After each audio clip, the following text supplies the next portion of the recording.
And welcome to another edition of the X Zone. I am Rob McConnell. We're coming to you from our broadcast center and studios in Hamilton, Ontario, Canada. If you'd like to check out the broadcast schedule for the X Zone Broadcast Network, where we have paranormal parapsychology broadcasting available for you 24/7, 365, visit www.xzbn.net. And on Simul TV around the world, channel 21 at www.simultv.com. Exonation, my guest this hour is a gentleman we've had the pleasure of having on the show before. In fact, he was one of the first guests we had on the very first season of the X Zone TV show. Mark Anthony is his name, and he's known as the Psychic Lawyer and also known as the Psychic Explorer. Now, Mark is a fourth-generation psychic medium who communicates with spirits. He is also a successful attorney licensed to practice law in Florida, Washington, D.C., and before the United States Supreme Court. Mark graduated from Mercer Law School with honors, which included the study of law at Oxford University in England. He has also studied mediumship in England at the Arthur Findlay College for the Advancement of Psychic Science. He is the best-selling author of Never Letting Go and Evidence of Eternity. Now, Mark appears nationwide on TV and radio. He recently appeared on CBS TV's hit show, The Doctors. He is a featured speaker at conferences, expos, and universities, which include Brown, Columbia, Harvard, and Yale. And in 2018 is on 2018 and 2019 on a nationwide speaking tour. Now, for all of you living in the area of Naples, Florida, this is just for you. There's going to be an evening of spirit communication this Saturday, April the 27th at 7 p.m. at the Unity of Naples, 2000 Unity Way in Naples, Florida. If you'd like to meet Mark in person, that is the place to be. Now, for ticket information, call 239-775-3009. And joining me now is the Psychic Lawyer, the Psychic Explorer, the one and only Mark Anthony. Mark, welcome back to the X Zone. Great having you with us. Thank you, Rob. I always enjoy being on the X Zone, and I want to thank everybody for tuning in. Mark, your website, www.evidenceofeternity.com, yes, is about I would imagine, is because of the success of Evidence of Eternity. Tell our listeners about that and why you wrote that book. Yes. The name of my website, evidenceofeternity.com, is the same as my book, Evidence of Eternity. And when I was on the tour for my first book, Never Letting Go, what started happening was people were asking me very poignant questions. And Never Letting Go is a guide on the journey through grief, and it's been recommended by hospices and grief counselors around the world. So then when I was on the speaking tour and the mediumship demonstrations and the book signings to promote that, people started asking very poignant questions. Whether there was scientific evidence to support spirit communication, is reincarnation real? What happens to people that commit suicide? Do animals have souls? And there was several really, really great points that they brought up. So I compiled those, and that became the outline, if you will, for Evidence of Eternity. And I'm so humbled by how well Evidence of Eternity has been received worldwide. I think it's in now 10 different languages. It was actually submitted for a Pulitzer Prize, and just came out on audiobook. And so both my books, Never Letting Go and Evidence of Eternity, are really going strong. You know, Mark, I've been doing this show for 30 years now, and many people ask me, Rob, why do you keep doing the show? Because you seem like you're kind of a skeptic. You're not a believer. You're too much like your old self being a cop again, where you're searching for that proof, searching for the evidence. And my answer back to them is because I know the answers to so many questions are out there, and until I get the answers, my job here in the X Zone is not done. Mark, it's no secret that I've had many mediums on the show, many psychics, and I have exposed a number of them. However, my friend, you are beyond a shadow of a doubt the real McCoy. I've known this for years, and I am very proud to say that, number one, I know you. Number two, you're credible. And number three, I consider you a friend. What I would like to do right now is let our listeners know just a part of the wonderful work that you've done. Now, in a recent conversation you and I had, we discussed your appearance on the Doctor's Show and Yes. how this led with unequivocal proof to the arrest of someone that was being sought by the police. Would you Thank share you. this with our audience? Sure. When I was on the CBS TV show The Doctors, I was asked to perform a reading for a gentleman and this lady, and knew nothing about them. Mm-hmm. And several spirits came through, but then one in particular stepped forward, and it was the gentleman's daughter and the woman's cousin. And I could tell right away that she'd been brutally murdered. And then I realized this was a cold case. And so during the course of the transmission, the spirit kept telling me that the police were missing something and that they needed to broaden the parameters of the DNA test, and that the killer was going to be caught on another charge. In other words, he would already be behind bars on an unrelated charge. Mm-hmm. And then, among other factors, they gave me, or the spirit gave me, two names, Franklin and Terrence. So after the reading, the father said, "Well, the police have the DNA," and I said, "Yeah, but they have to broaden the parameters. They're missing something."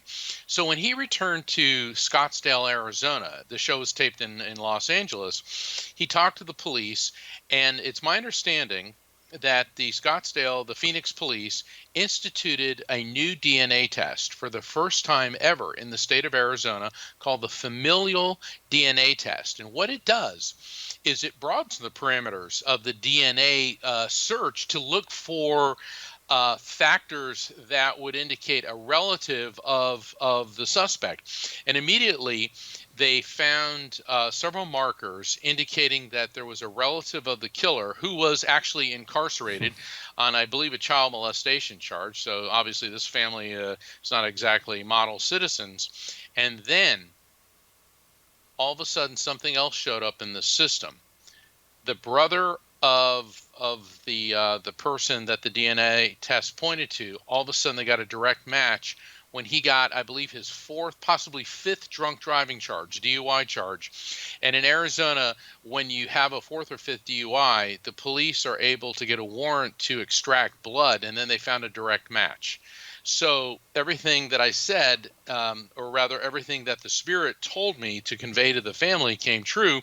And the gentleman, and I use the word very loosely, that was a suspect, was behind bars on another charge, and they found a direct match with his DNA to blood and semen samples recovered from the murder site.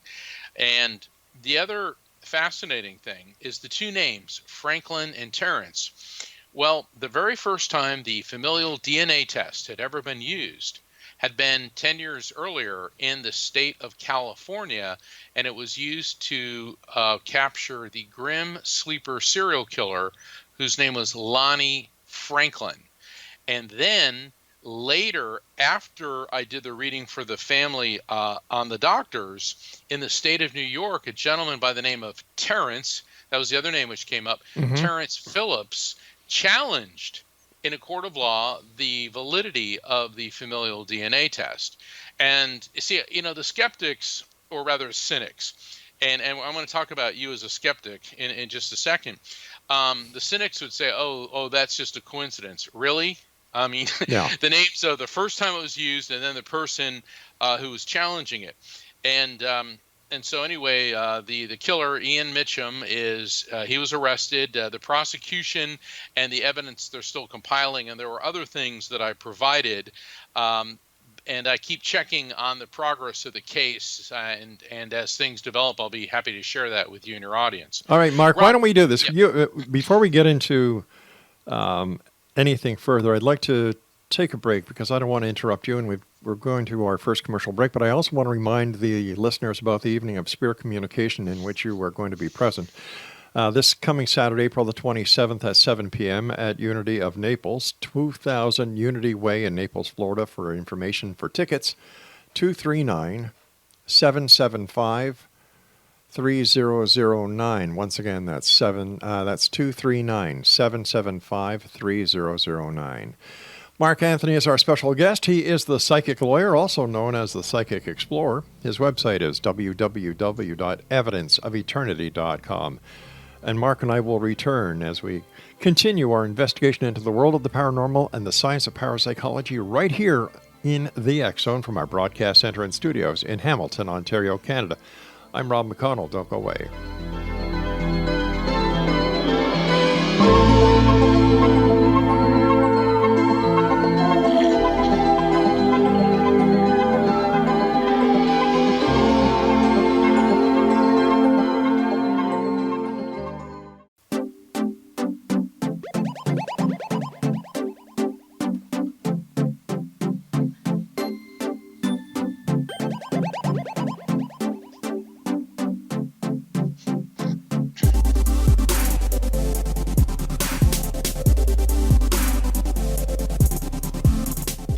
Welcome back, everyone. This is the X Zone. I am Rob McConnell. Mark Anthony, the psychic lawyer and psychic explorer, is our guest this hour. His website is evidenceofeternity.com.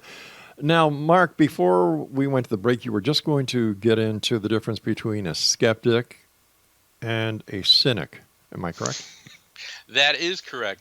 Rob, one of the reasons I like coming on your show is with your police background, you don't leave any stone unturned. And I've been both a prosecutor and a criminal defense lawyer, and I know a lot of police officers. And believe me, I have a pretty good idea of how difficult that job can be at times. And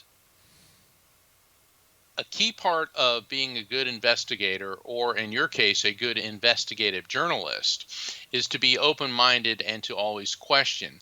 And a lot of people say, I'm skeptical, and then they immediately add, and I don't believe in mediums, the afterlife, or anything you can do. Right. Well, that's not a skeptic. That's a cynic, because that person has a closed mind and they have rejected any possibility that something beyond their knowledge, their realm of experience, or their understanding could possibly be true. Whereas a skeptic, he or she will say, well, I don't know that. And it may be hard to believe, but I'd like to see some evidence. And that's the difference. A skeptic is an open-minded person who wants to know and wants to be persuaded through evidence. Right. And I understand today is World Book Day. And I posted something on Twitter that said, minds are like books. You only get something out of it if you open it. How true. How true. So that's why I applaud what you do, because, yeah, you do approach these things. And let's face it, the X Zone, you get people that talk about Bigfoot and interdimensional beings and UFOs and alien abduction and afterlife communication. And some of it is legitimate and some of it isn't. In the mediumship world, I attend a lot of conferences, and there's people conducting seances and things with black mirrors and Ouija boards, which I have observed and find absolutely no validity in whatsoever. And then there are other people who do things that I do find valid. So it's important to not have blind faith, because blind faith will lead you right over a cliff. Yeah. It is important, though, to be open-minded and to listen to the evidence and then decide for yourself. It's thanks to you that the mediumship credibility has a tick on it. Because of your experiences, your expertise, and your knowledge. And then when it comes to, you were told by Spirit when you were working on this cold case in front of the TV doctors, the Spirit. You never mentioned who that was to our listeners. Who was that Spirit you were getting that very information from? It was from the murder victim. Her name is Allison Feldman.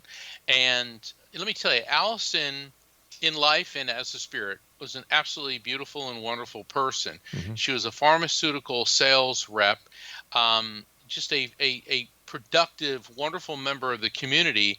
And for reasons yet to be revealed, this very creepy guy somehow got into her house and brutally raped and murdered her. It is clear from what evidence has been disclosed that she was not romantically or in any other way involved with him. She had a fiance who, like her, was a professional and pretty much a squeaky clean member of the community. So, and certainly things came out in the reading that indicated that he had been, for all intents and purposes, stalking her for quite some time. So it's a tragedy all the way around, and I really hope that this guy gets the maximum. Because and this is strictly my personal opinion, there is no punishment severe enough for what he did to Allison. I hear you. As I've been letting our listeners know that you're known as the psychic lawyer, uh, is it possible that some people think that there might be a conflict between these two professions? Now, I know there isn't. You've proven, or you shared with us the experience of the cold case where your expertise as a member of the legal community certainly did come in handy, because you were asking the right questions and you were able to lead investigators to a successful conclusion. But people outside of the realm of the judicial system, how do they take this? Well, what people need to understand is that being a psychic medium and being an attorney, and it was the media actually which labeled me the psychic lawyer. Um, because when I went public with this, I remember somebody, I was getting interviewed, and somebody goes, "You're a lawyer and a psychic." He's the psychic lawyer, and it stuck. So I figured, well, let's go with it. Sure, why not? And yeah, I mean, it's I mean, we hear about this medium and that the medium, and it's semi-descriptive, but both jobs are about evidence. And as an attorney, certainly attorneys need evidence to substantiate their case. And as a psychic medium, I need to receive pieces of evidence to validate the genuine content of the contact. Now, certainly in the case with Allison Feldman, that was verified with the information that was transmitted to me. But in every reading, I have to bring forth evidence presented by the spirit to verify who he or she says they are, and also to bring forth things that I couldn't possibly know. The second aspect of being both an attorney and a medium is that both jobs are about helping people. Attorneys help people, and I know that attorneys don't rank on the popularity list among the professions, but let's face it, there are legal regulations and there's laws governing pretty much everything in our society. And let's say you're in an accident, or you need to have a contract reviewed, or you want to adopt a child, or get a divorce, or do estate planning, or whatever, you need an attorney's assistance to get through this. And then as a psychic medium, people have asked me, well, how can what you do help me? As a medium, my job is to facilitate communication between a person here in the material world with a loved one on the other side. And as I see it, this helps the person who is grieving in our world understand that their loved one did not disintegrate into nothingness, and that person spiritually is connected with them and aware of what is happening in their life. In other words, we are pure energy when it comes to our soul and our spirit, and who and what we are lives on after physical death. How do you deal with the amount of grief that you are a medium for, from one side to another side? Well, as a professional, I have to be sympathetic, but not empathetic, because it's the same thing in the legal profession. Actually, I guess now there's three. Thank you, Rob. There's three areas, because it's like when people go to the doctor or to, let's say, an emergency room because somebody's hurt. And I've heard people say, the doctors and the nurses, they're so cold. No, they're not cold. They're being professional. Yeah. Because if you get emotionally involved with your client, with your patient, then you lose your professional objectivity.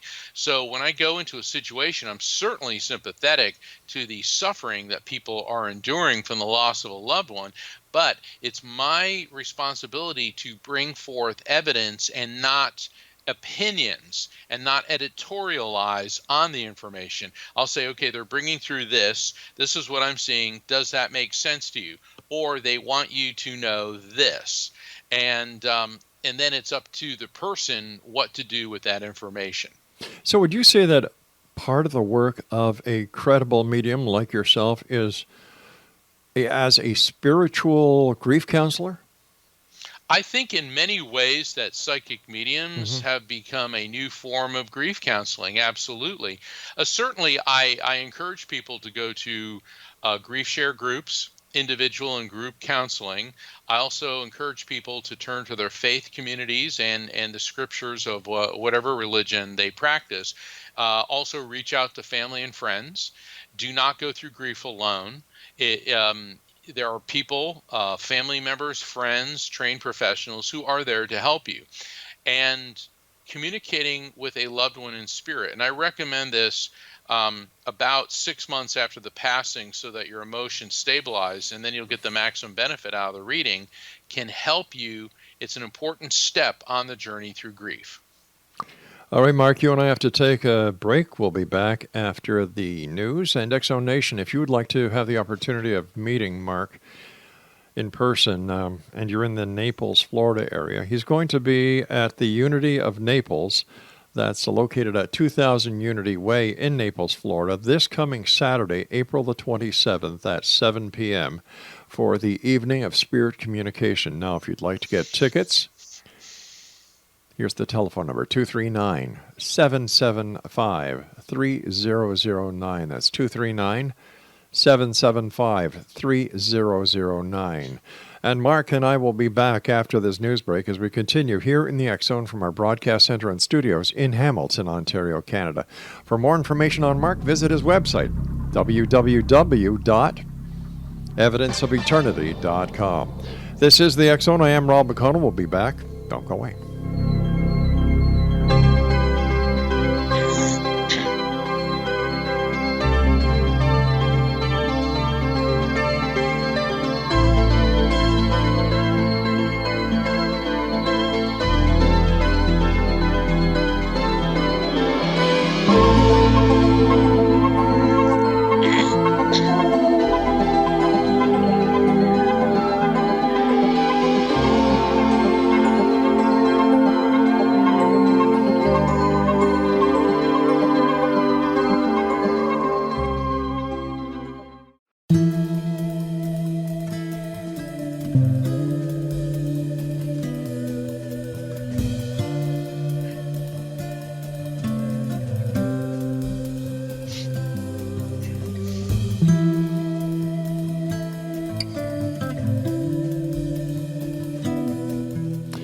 Welcome back, everyone. Mark Anthony is our special guest this hour. He's known lovingly as the Psychic Lawyer, as well as the Psychic Explorer. His website is evidenceofeternity.com. Speaking about evidence, Mark, you and I were discussing, and my heart goes out to you on this story because it has it's very personal to you. We were talking about the passing of your dad, and why I'm bringing this up is because of what happened to you after your dad passed. You went into a separate room and you were actually able to see the energy that you were talking about in the previous segment. Could you share that with our listeners if you don't mind? Yes. When my father, he had cancer, and he got to the point where his quality of life was non-existent. Yeah. And so we had to bring in hospice, and he was on the Dilaudid drip, and he stopped breathing, and I was there, my brother, sister, and a couple other friends. There were 6 people in the room, and what was really strange is when he stopped breathing, I saw like this surge of white light come out of his body. and the room got brighter for a second, and everybody in the room says, "What was that?" And you know what it looked like, Rob? It looked like when someone drives up, like in the driveway, Mm-hmm. and the sun bounces off or reflects off of the windshield, except uh, there was no car in the driveway. There was no cars on the street at all, and it was very upsetting. I mean, it's the worst thing I've ever seen is watching my father die. And people think when you're a medium that, oh well, you know about life after death, and yeah, but it still hurts, and it hurts really bad. I mean, this is daddy, okay? This is Exactly. dad dying, and so the funeral home had we contacted them, and they were coming to take his body. And I went to another room. I just had to get away from everybody crying, and I sat down, and I got that tingly sensation that I get when spirits communicate with me. And I looked up, and all of a sudden, standing before me were my father and my mother. And the thing about this, Rob, is they look like they were 19 years old. I mean, I never saw them like this. They had me like 20 years after that when they were in their late 30s. Mm-hmm. And there's my dad looking young and handsome. And he had like these rosy cheeks and this perfect V shape. And he was actually wearing his Navy uniform. And then standing next to him, my mother. And she was in this like beige Oh gown that kind of gosh. sparkled. And she looked like my mom looked like amazing. And they stared at me and smiled. And I kind of got the feeling they were giggling a bit. And then they started to revolve around each other, and then it started going really fast, and their forms then morphed into this copper colored light, and then it became gold, and then silver, and then bright white, and like the whole room just like exploded in light. And I'm sitting there going, "Oh my God." And I get up, and I run into the living room, and my brother was there, and he was very, very upset. And I go, "I just saw mom and dad." And he turns to me and goes, "Would you shut the," I'll let Right. and We got and it. then he saw how upset I was, and he came Mm-hmm. up and he hugged me, he goes, "Mark, tell me what happened. Tell me what happened." And then my sister and everybody else was looking at me. But what happened, Rob, is that spirit communication, people expect immediate gratification from it, like it's texting or instant messaging, and you'll get all the information that you demand right now. And then I realized over the next several hours and actually even days what my parents were telling me. What they were communicating is, Mark, we're pure energy. And that's why they came and they projected to me their form, because energy never gets old, it never gets sick, it never dies. And this also ties into people who have near death experiences, and when they go, they die and their consciousness separates from their body, and Mm-hmm. they encounter deceased loved ones, and everybody looks like they're in their 20s or no older than 30. Well, because spirits are letting you know, as pure energy, they appear in this youthful and very healthy manner. Um, and energy is eternal, and so it became very clear to me what my parents were doing. It was more than just, hey, we're around.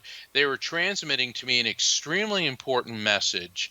And actually, the experience that they gave me is the basis of a large part of the new book that I'm working on, which is taking an understanding of the afterlife into a deeper quantum level. And it was a gift that my parents in spirit gave to me, and one for which, no pun intended, I shall be eternally grateful.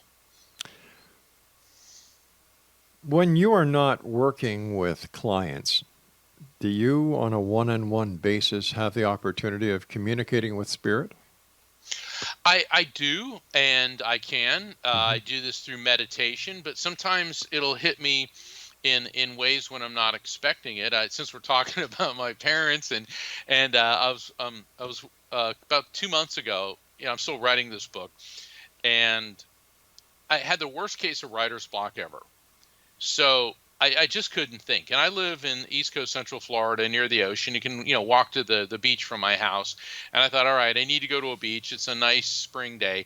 And I get up and I I start heading towards the beach. And all of a sudden I feel like something's pulling me. And I turn around and there's a bike path. near my house. So I thought, all right, I'll walk on the bike path. So I'm walking on the bike path, and there was nobody on it, and it was a nice breezy day, and I saw these two things glowing, and I walk up, and there are two coins. It was so funny because I walk up and I go, oh, it's a nickel and a penny, and I go to pick them up, and I can hear my mom's voice. She said, unless they're heads up, don't pick them up. And it's funny because my mom was of Italian descent. That's an Italian thing. If the coin's not heads up, don't pick it up.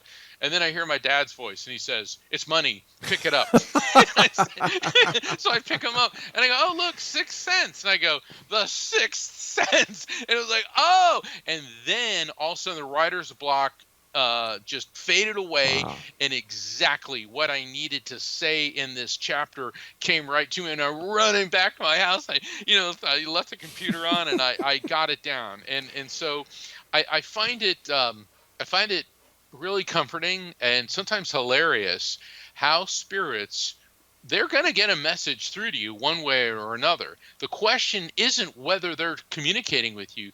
The question, Rob, is whether we're listening. Over the years, I would imagine you've done thousands of readings for different people. Have you ever heard an account about what heaven is like or what the other side is like? Oh, absolutely. First off, a lot of my colleagues, or let me call them other mediums, Okay. I hear these ridiculous, oh, they throw you a parade. Oh, it's like a cafe. Oh, they're eating these wonderful foods. They are not eating, drinking, or throwing a parade. The other side is a different dimension. And in the material world, we are familiar with 4 dimensions: height, breadth, width, and time. Yet, according to superstring theory, there are as many as 11 dimensions okay, there's a universe, there's several universes, but in a universe there are dimensions, and then within a universe there can be additional dimensions. And so spirits being pure energy, when these other mediums mistake, a parade or a cafe, what the spirits are doing, it's like what my parents did. They projected to me a point of reference that I can understand. For example, I was doing a reading for this one woman, and both her parents came through. And I saw her father riding a horse next to a campfire, and I knew he was in Montana because I'm here in Montana. And then her mother stepped forward, and I saw her in a vineyard in Napa Valley sipping, looked like a really good Cabernet Sauvignon. And so I described to the client what I'm seeing, and she goes, "Oh my gosh," she said, "my dad loved going on those Wild West tours. He loved Montana. He loved going horseback riding. My mom hated it. She'd rather go to Napa Valley to wine tastings. That was her thing." Okay. Right. And I was laughing because her parents were together. No, her mom wasn't sipping wine in Napa Valley. No, her father wasn't horseback riding, but they were in a higher frequency, in a purely energetic state, which you and I, Rob, have no point of reference, nor could we possibly understand. So what spirits do is they project a construct to you and I that we can understand. And in this case, his favorite place in the world was horseback riding and being a cowboy in Montana, and hers was Napa Valley. But where they actually are is so far beyond our understanding, and from what they tell me, is so immensely pleasurable that it certainly defies any concept of enjoyment or pleasure that we could possibly understand. Mark, stand by. You and I have to take our final break, but Exonation, if you'd like to have the opportunity of meeting Mark in person, and if you're in the Naples, Florida area, this coming Saturday, April 27th at 7 p.m., you can actually meet Mark at an evening of spirit communication being held at Unity of Naples, 2000 Unity Way, Naples, Florida. And if you'd like to get tickets, 239-775-3009. Once again, that is 239-775-3009. For all the information about Mark, visit his very interesting website at www.evidenceofeternity.com. And Mark and I will be back on the other side of this break as we wrap up this hour here in the X Zone from our broadcast center and studios in Hamilton, Ontario, Canada. I'm Rob McConnell. We'll be back.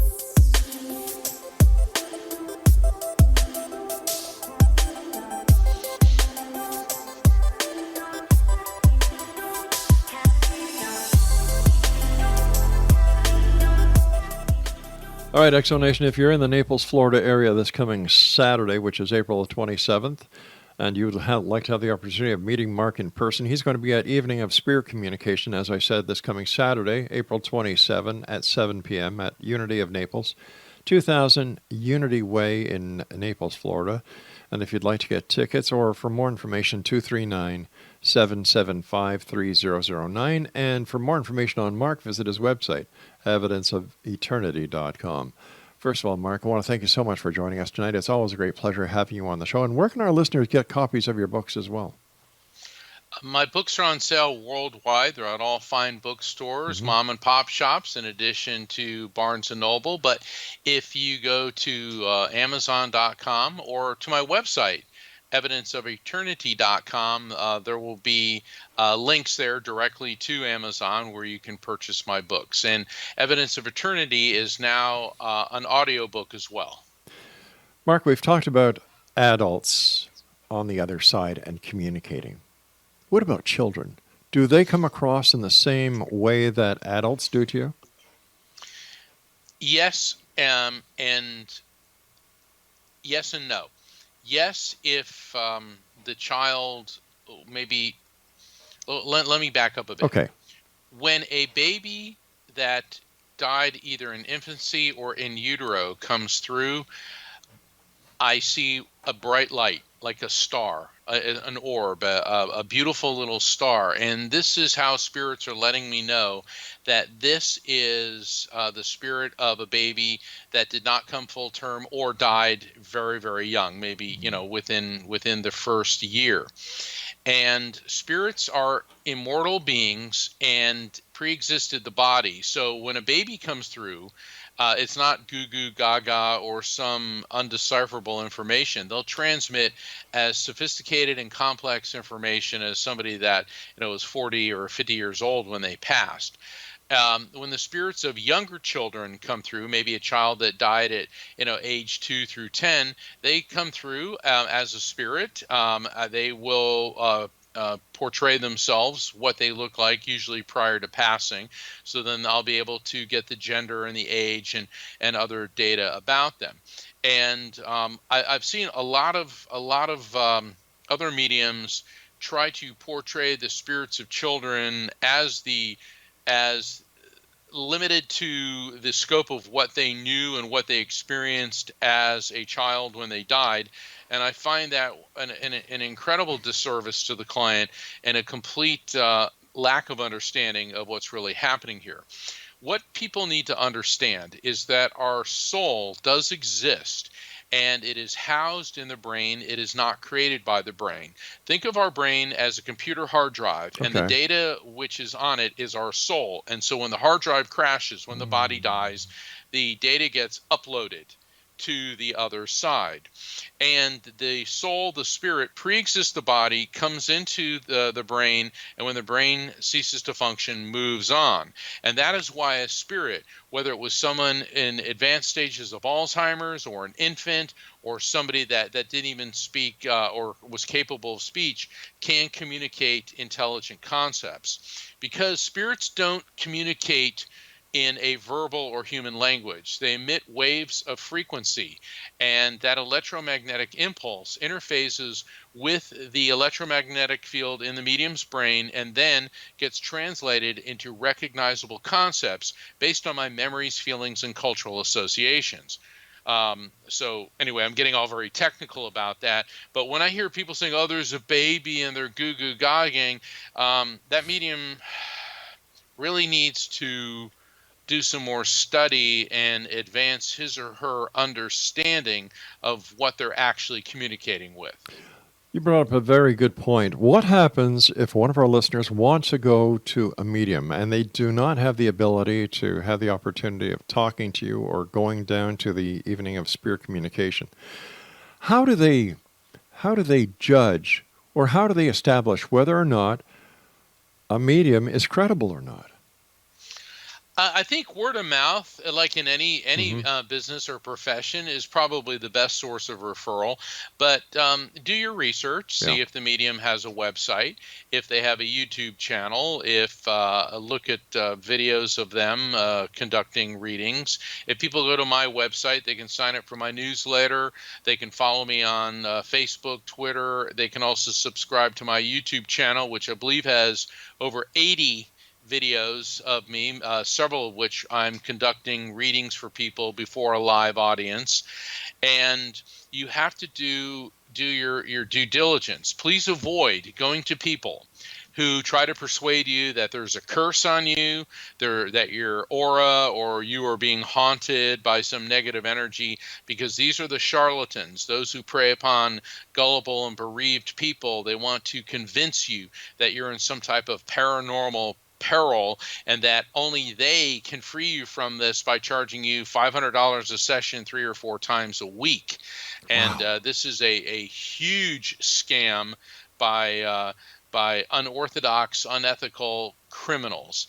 A legitimate medium will tell you that maybe you only need one reading a year, will not scare you, will not tell you that you're haunted, and will transmit verifiable facts, evidence, things that the medium could not possibly know or look up on your Facebook page or something like that. So those are the factors that should go into selecting the right medium for you. And also, if that medium has written books, which I have, Hmm. read the books. See if that medium's approach to the afterlife and spirit communication resonates with you.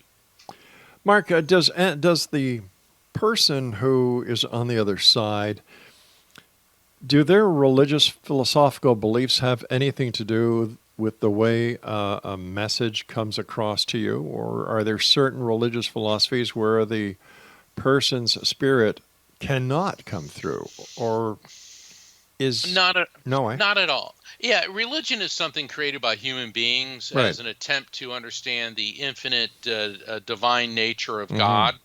And God exists in spite of religion, not because of religion. So, if the person communicating was an atheist, guess what? They can still communicate. And if the person communicating maybe was an evangelical who thought that mediumship was evil, which it isn't, they too can communicate. Now, they may make references to their religious beliefs as part of an identifier, a piece of evidence to help the recipient, the client that I'm doing the reading for.